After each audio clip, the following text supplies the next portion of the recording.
તો તુલસીની મંજરીના આ ઉપાય કરવાથી તમારું ઘર ધન દોલતથી ભરાઈ જશે।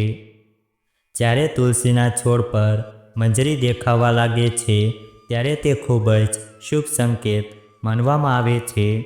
જ્યારે પણ તુલસી પર મંજરી આવવા લાગે ત્યારે તમારે સમજી લેવું જોઈએ કે દેવી લક્ષ્મી તમારા પર મહેરબાન છે અને હવે તે તમારા પર તેમના આશીર્વાદ વરસાવશે। એટલા માટે આજે અમે તમને મંજરીના કેટલાક ખાસ ઉપાય જણાવવા જઈ રહ્યા છીએ। આ ઉપાયોથી તમે માતા લક્ષ્મી અને ભગવાન વિષ્ણુના અપાર આશીર્વાદ મેળવી શકો છો। જો તમે તુલસીની મંજરી સાથે સંબંધિત કેટલાક ઉપાય કરો તો તમારા ઘરની ધન સંબંધિત બધી સમસ્યાઓ દૂર થઈ જશે। ઘરનો દરેક સભ્ય પોતાના કામમાં સફળ થશે અને ઘરમાં હંમેશા સુખ, સમૃદ્ધિ અને શાંતિ બની રહેશે। તુલસીની મંજરીનો આ ઉપાય કરવાથી તમારા ઘરમાં ખુશીઓ આવશે। તો ચાલો જાણીએ તુલસીની મંજરીના ઉપાય। એ ઉપાય વિશે જાણીએ તે પહેલાં કોમેન્ટ બોક્સમાં જય મા લક્ષ્મી જરૂરથી લખજો। સાથે આ વિડીયોને લાઈક કરજો, ચેનલને પણ જરૂરથી સબસ્ક્રાઈબ કરજો। નંબર 1, જ્યારે પણ તમારા તુલસીના છોડમાં મંજરી દેખાય તો તરત જ તેને તોડી નાખો, પરંતુ તેને ફેંકી દેવાને બદલે તેને લાલ કપડામાં બાંધીને મંદિરમાં રાખો। આ સિવાય આજના યુગમાં દરેક વ્યક્તિ સુખી જીવન જીવવા માટે ધન પ્રાપ્તિની ઈચ્છા રાખે છે। તેથી જો તમે પણ આર્થિક લાભ કે ધન પ્રાપ્તિની ઈચ્છા રાખો છો, તેથી તુલસીની મંજરીને લાલ કપડામાં બાંધીને તમારા ઘરની તિજોરીમાં કે પછી ઘરમાં જ્યાં પૈસા રાખો છો તે જગ્યાએ રાખો। એવું માનવામાં આવે છે કે આવું કરવાથી દેવી લક્ષ્મીની કૃપા હંમેશા બની રહે છે। જો કોઈ વ્યક્તિ ઈચ્છે છે કે તેને ક્યારેય આર્થિક સમસ્યાનો સામનો ન કરવો પડે તો તે તુલસી મંજરી પોતાના પર્સમાં રાખી શકે છે। નંબર 2, ઘરની ઉત્તર પૂર્વ દિશા, જેને ઈશાન દિશા પણ કહેવામાં આવે છે, તે વાસ્તુશાસ્ત્રમાં ખૂબ જ શુભ માનવામાં આવે છે। આ દિશામાં દેવી દેવતાઓનો વાસ માનવામાં આવે છે।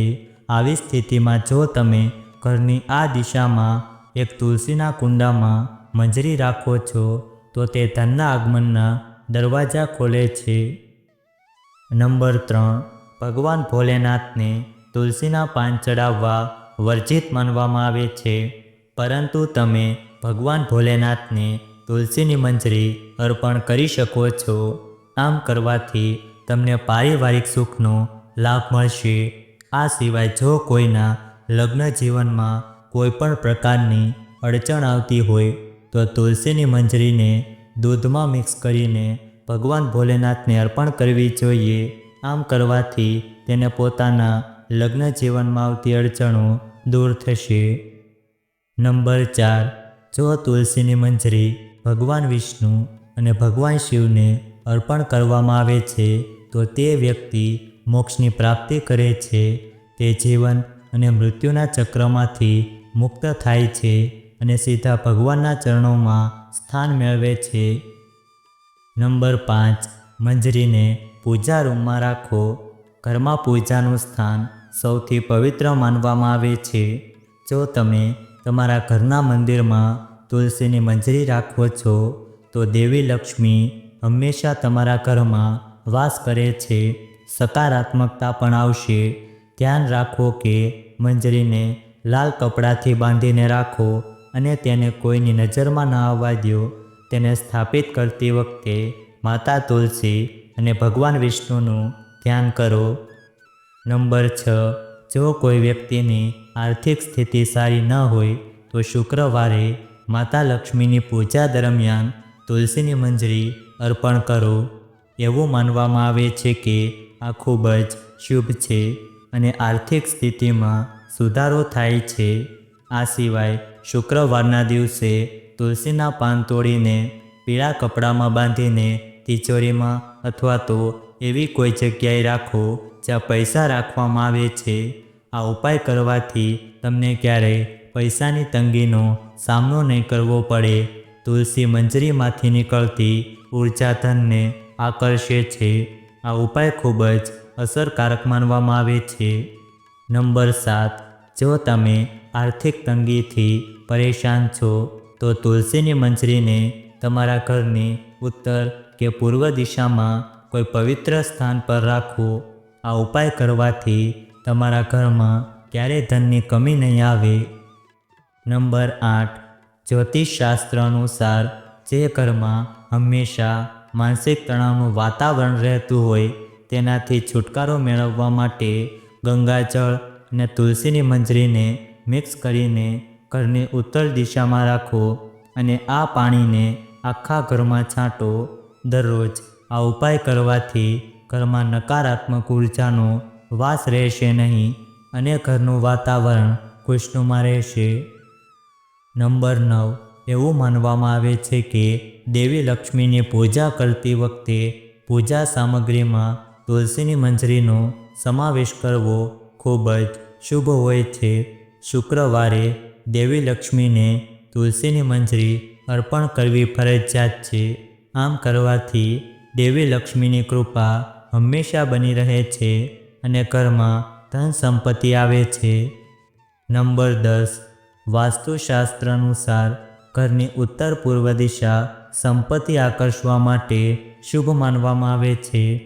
આ ખૂણો કુબેર ભગવાન સાથે જોડાયેલો છે. તુલસીની મંજરીને આ ખૂણામાં વાસણમાં રાખવાથી ધનનો પ્રવાહ શરૂ થશે. નંબર 11, તુલસીની મંજરીને પાણીમાં નાખીને સ્નાન કરો. આમ કરવાથી વાસ્તુ દોષ દૂર થાય છે અને ગ્રહ દોષથી પણ મુક્તિ મળે છે. ઉપરાંત તમે હંમેશા તમારા પીવાના પાણીમાં તુલસીના પાન રાખી શકો છો. આનાથી નજર દોષ દૂર થાય છે. નંબર 12, પુરાણો અનુસાર તુલસી ભગવાન વિષ્ણુને ખૂબ જ પ્રિય છે. માન્યતાઓ અનુસાર ભગવાન વિષ્ણુને મંજરી અર્પણ કરવાથી વ્યક્તિને મોક્ષ મળે છે અને વ્યક્તિને અનેક જન્મોના પાપોમાંથી મુક્તિ મળે છે. નંબર 13, દરરોજ સાંજે તુલસીની મંજરીને ઘીના દીવામાં સળગાવો. આમ કરવાથી ઘરની બધી નકારાત્મકતા દૂર થઈ જશે. નંબર 14, શાસ્ત્રોમાં તુલસીના પાન બાળવાની મનાઈ છે, પરંતુ મંજરી બાળી શકાય છે. તેનાથી ઘરમાં શુભતા આવે છે. નંબર 15, તુલસીમાં મંજરીના દેખાવની અવગણના કરવી ખોટી છે. આમ કરવાથી તમે આર્થિક મુશ્કેલીમાં ફસાઈ શકો છો. ઘરમાં નકારાત્મક ઉર્જા વધી શકે છે. જોકે તુલસીની મંજરી ઘરમાંથી નકારાત્મકતા દૂર કરવામાં ફાયદાકારક છે. આવી સ્થિતિમાં કોઈપણ દિવસે મંજરીને ગંગાજળમાં ભેળવીને અઠવાડિયામાં 2 દિવસ ઘરમાં છાંટવી. આમ કરવાથી તમારા ઘરમાંથી નકારાત્મક ઉર્જા દૂર થઈ જશે. નંબર 16, ભગવાન વિષ્ણુને તુલસી ખૂબ જ પ્રિય છે. આવી સ્થિતિમાં ભગવાન વિષ્ણુને તુલસીના પાન ચડાવવામાં આવે તો મોક્ષની પ્રાપ્તિ થાય છે. આ સિવાય જો તુલસીની મંજરી ભગવાન શિવના ચરણોમાં ચડાવવામાં આવે તો તેનાથી અટકેલું ધન પાછું આવે છે અને આવકમાં વધારો થાય છે. નંબર 17, હિન્દુ ધર્મમાં ગંગાજળને પવિત્ર માનવામાં આવે છે. તુલસીની મંજરીને પણ પવિત્ર માનવામાં આવે છે. આવી સ્થિતિમાં ગંગાજળમાં તુલસીના પાન મિક્સ કરીને ઘરની ઉત્તર દિશામાં રાખો. જો તમે ઈચ્છો તો આ પાણીનો રોજ છંટકાવ પણ કરી શકો છો, પરંતુ ધ્યાન રાખો કે પાણી છાંટ્યા પછી મંજરીના દાણા પગની નીચે ન આવવા જોઈએ. આમ કરવાથી આર્થિક સ્થિતિમાં સુધારો થાય છે. જો તમને આ વિડીયો પસંદ આવ્યો હોય તો વિડીયોને લાઈક કરજો, ચેનલને પણ જરૂરથી સબસ્ક્રાઈબ કરજો અને બાજુમાં આપેલા બેલ આઇકનને પ્રેસ કરીને ઓલ ઉપર સિલેક્ટ કરી લેજો, જેથી તમને વિડીયોની નોટિફિકેશન સૌથી પહેલાં મળતી રહે. અને કોમેન્ટ બોક્સમાં જય મા લક્ષ્મી જરૂરથી લખજો. વિડીયોને છેલ્લે સુધી જોવા બદલ આપનો ખૂબ ખૂબ આભાર.